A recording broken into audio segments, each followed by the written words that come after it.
Hello, ಎಲ್ಲರೂ ಹೇಗಿದ್ರೆ? Hope ಎಲ್ಲರೂ ಚೆನ್ನಾಗಿದ್ರ ಅಂತ ಭಾವಿಸ್ತಿದ್ದೀನಿ. Welcome back to YouTube channel. ನಾನಿವತ್ತು 16th ಎಪಿಸೋಡ್ನ ಎಕ್ಸ್ಪ್ಲೈನ್ ಮಾಡ್ತಿದ್ದೀನಿ. ಇಲ್ಲಿ ಜಿಯಾ ನೇನ ರೂಮ್ ಆಚೆಗಡೆ ನಿಂತ್ಕೊಂಡು, ಅಕ್ಕ ಎಲ್ಲರೂ ನಿನ್ಗೋಸ್ಕರ ವೆಯ್ಟ್ ಮಾಡ್ತಿದ್ದಾರೆ, ಡಿನ್ನರಿಗೆ ಬರ್ಬೇಕಂತೆ ಅಂತ ಕರಿತಿರ್ತಾಳೆ. ನೇನ ಕೂಡ ರೂಮ್ ಇಂದ ಆಚೆಗೆ ಬಂದು ಸರಿ ಬಾ ಆಯ್ತು ಹೋಗೋಣ ಅಂತ ಕರಿತಿರ್ತಾಳೆ. ಇಲ್ಲಿ ಜಿಯಾ ಹಿಂದೆ ನಿಂತ್ಕೊಂಡು ನೇನನ ಗುರಾಯಿಸ್ಕೊಂಡು ನೋಡ್ತಿರ್ತಾಳೆ. ಇಲ್ಲಿ ನೇನ ಕಂಟಿನ್ಯೂ ಮಾಡ್ತಾ ಹೇಳ್ತಿರ್ತಾಳೆ, ನಡಿ ಡಿನ್ನರ್ ಟೈಮ್ ಅಲ್ವಾ ಅಂತ. ಇಲ್ಲಿ ಅದಕ್ಕೆ ಜಿಯಾ ಹೇಳ್ತಿರ್ತಾಳೆ, ನೇನ ನೀನಂತೂ ಫುಲ್ಲು ಖುಷಿಯಾಗಿದ್ಯಾ ಅಲ್ವಾ ಅಂತ. ಇದನ್ನ ನೋಡಿ ನೇನ ಫುಲ್ಲು ಶಾಕ್ ಆಗ್ಬಿಡ್ತಾಳೆ. ವಾವ್, ನೀನು ಯಾವ ತರ ವಿಲನ್ ಕ್ಯಾರೆಕ್ಟರ್ನ ತಗೋಬಿಟ್ಟೆ ನೋಡು, ಮುಂದೆ ಒಂಥರ ಹಿಂದೆ ಒಂಥರ, ನೀನಂತೂ ಮೂವಿಲಿ ಇರ್ಬೇಕಾಗಿತ್ತು. ಇಲ್ಲಿ ಜಿಯಾ ಫುಲ್ಲು ಆಟಿಟ್ಯೂಡ್ ಅಲ್ಲಿ ಕೇಳ್ತಿರ್ತಾಳೆ, ನೀನು 719 ಮಾರ್ಕ್ಸ್ನ ಹೆಂಗ್ ತೆಗ್ದೆ? ನಿನ್ನಂತೂ ಅಪ್ರಿಶಿಯೇಟ್ ಮಾಡ್ಲೇಬೇಕು, ನೀನಂತೂ ಜೀನಿಯಸ್. ಇಲ್ಲಿ ನನಗೆ ಅರ್ಥ ಆಗಲ್ಲ ಜಿಯಾ ಇದನ್ನೆಲ್ಲ ಕೋಪದಲ್ಲಿ ಹೇಳ್ತಿರೋದು ಅಂತ. ಇಲ್ಲಿ ನೇನ ನಗ್ತಾ thank you so much, mock test ತುಂಬಾ ಈಸಿ ಆಗಿತ್ತು, ನಾನು ಇನ್ನೂ ಕಷ್ಟಪಡ್ತೀನಿ ಓದೋದಕ್ಕೆ ಅಂತ ನಗ್ತಾ ಹೇಳ್ತಿರ್ತಾಳೆ. ಇಲ್ಲಿ ಅದಕ್ಕೆ ಜಿಯಾ ಅವಳ ರೂಪನ ತೋರಿಸ್ತಾ ಹೇಳ್ತಿರ್ತಾಳೆ, ಜಾಸ್ತಿ ಹಾರಾಡ್ಬೇಡ, ನೀನು ಎಲ್ಲರಿಗಿಂತ ಮಾರ್ಕ್ಸ್ ಚೆನ್ನಾಗಿ ತೆಗ್ದ್ಬಿಟ್ಟು ದೀಕ್ಷಿತ್ ಫ್ಯಾಮಿಲಿಲಿ ನನ್ ಜಾಗನ ತಗೋಬೇಕು ಅಂತ ಪ್ಲಾನ್ ಮಾಡ್ಕೊಂಡಿದ್ಯಾ? ನೀಟಾಗಿ ಕಿವಿ ಕೊಟ್ಟು ಕೇಳು, ಅಪ್ಪ ಅಮ್ಮನ್ಗೆ ಒಬ್ಳೆ ಮಗಳಿರೋದು, ಅದು ನಾನ್ ಮಾತ್ರ.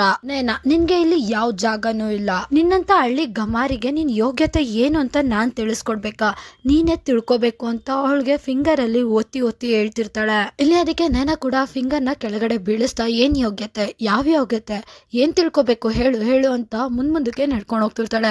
ಇಲ್ಲಿ ಜಿಯಾ ಎದ್ರುಕೊಂಡು ಹಿಂದಿಂದಕ್ಕೆ ನಡ್ಕೊಂಡು ಹೋಗ್ತಾಳೆ. ಇಲ್ಲಿ ಜಿಯಾ 1 ಸೆಕೆಂಡ್ಗೆ ಎದ್ರುಕೋಬಿಡ್ತಾಳೆ. ನೀನು ಎಷ್ಟು ದುರಾಂಕಾರಿ ಅಂತ ಅವಳು ಭಯದಲ್ಲಿ ಹೇಳ್ತಿರ್ತಾಳೆ. ಆಗ ನೇನ ಹೇಳ್ತಿರ್ತಾಳೆ, ಕಿವಿ ಕೊಟ್ಟು ನೀಟಾಗಿ ಕೇಳಿಸ್ಕೊ, ನಾಚಿಕೆ ನನಗಲ್ಲ ನಿನಗಾಗ್ಬೇಕು, ನಾನು ದೀಕ್ಷಿತ್ ಫ್ಯಾಮಿಲಿಯ ನಿಜವಾದ ಮಗಳು, ನೀನು ಜಸ್ಟ್ ಒಂದು ಕಿಡ್ನಾಪರ್ ಮಗಳಷ್ಟೇ, ದೀಕ್ಷಿತ್ ಫ್ಯಾಮಿಲಿ ನಿನ್ ಮೇಲೆ ಕರುಣೆ ತೋರಿಸಿದೆ ಅಷ್ಟೇ. ಇಷ್ಟ ಹೇಳಿದ ತಕ್ಷಣ ಜಿಯಾಗೆ ಫುಲ್ಲು ಕೋಪ ಬಂದ್ಬಿಡುತ್ತೆ. ಇಲ್ಲಿ ಅವಳು ನನ್ನ ಜೋರಕ್ಕೆ ಹಿಂದಕ್ಕೆ ತಳ್ಳಿಬಿಡ್ತಾಳೆ. ಇಲ್ಲಿ ಜಿಯಾ ಕೋಪದಲ್ಲಿ ಹೇಳ್ತಿರ್ತಾಳೆ, ಆದ್ರೆ ಏನು, ನಾನು ದೀಕ್ಷಿತ್ ಫ್ಯಾಮಿಲಿಲಿ 17 ವರ್ಷದಿಂದ ಇದ್ದೀನಿ, ಅಪ್ಪ ಅಮ್ಮ ಜಾಸ್ತಿ ನನ್ನನ್ ಮಾತ್ರ ಇಷ್ಟಪಡೋದು.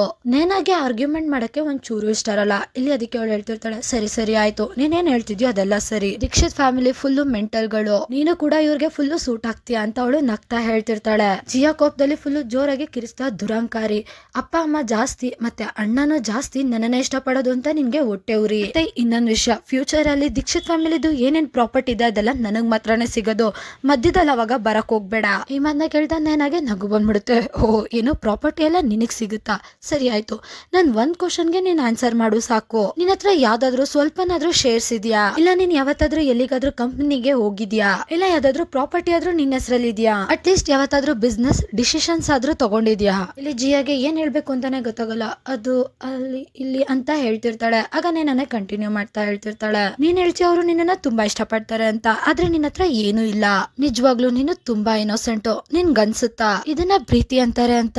ಈ ತರ ಪ್ರೀತಿ ಆದ್ರೆ ಇದು ನನ್ಗೆ ಯಾವ ಕೆಲ್ಸಕ್ಕೂ ಬರಲ್ಲ. ನನ್ ಮಾತ್ ಕೇಳು ಜಿಯಾ, ಇದ್ರಲ್ಲೆಲ್ಲ ಏನು ಇಟ್ಟಿಲ್ಲ, ನೀನು ಒಂದ್ ಮಾತ್ನ ಅರ್ಥ ಮಾಡ್ಕೋ, ಓದೋದ್ರಲ್ಲಿ ಕಾನ್ಸಂಟ್ರೇಟ್ ಮಾಡಿ ಓದು, ಇದೇ ನಿನ್ ಫ್ಯೂಚರ್ ನ ಸೆಕ್ಯೂರ್ ಮಾಡೋದು. ನಾನು ಇಷ್ಟತ್ವರೆಗೂ ನಿನ್ಗೆ ಏನ್ ಹೇಳಿದ್ನೋ ಅದ್ರ ಮೇಲೆಲ್ಲ ಒಂದ್ ಸ್ವಲ್ಪ ಯೋಚನೆ ಮಾಡು, ಸರಿನಾ ಅಂತ ಹೇಳ್ತಿರ್ತಾಳೆ.